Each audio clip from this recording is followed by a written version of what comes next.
तो चलो गाइस, आज हम लोग करने जा रहे हैं डोंट लाफ चैलेंज। तो अगर इस चैलेंज में मैं हंस देता हूँ यानी आउट हो जाता हूँ, तो आज मैं सबके कमेंट्स का रिप्लाई करने वाला हूँ, जो भी कमेंट करेगा हर एक कमेंट का। और अगर आप हंसते हो तो आपको करना होगा चैनल को सब्सक्राइब। तो आपको मुंह में पानी जरूर रखना होगा, ये तब ये वीडियो देखना होगा। तो चलो स्टार्ट करते हैं। पढ़ ले भतीजे, इंटर में कैसे पास होगा? पढ़ते तो है चाचा, और कैसे पढ़े? लेकिन भतीजे, हमने तो तुझे कभी कोई बुक खोलते ही नहीं देखा। खोलते तो है चाचा बुक। किस सब्जेक्ट की बुक खोलता है तू? चाचा फेसबुक। खाता क्यों रहा है? खाना। अबे गधो, ये क्या कर रहे हो? इसे चारा खिला रहे? अबे बेवकूफ, ये बच्चा है, ये चारा थोड़ी खाएगा, दूध पीगा। अच्छा, दूध पिएगा? हाँ, ले भाई, तू दूध ही पी। ले पी। अबे आराम थोड़ा, ये दूध थोड़ी पीगा, इसके लिए दुकान में लेगा दूध।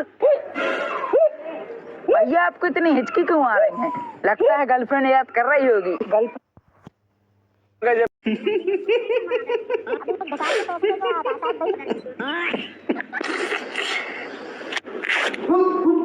मैंने कर्म करे, गलत कर्म करे, मैंने कर्म करे।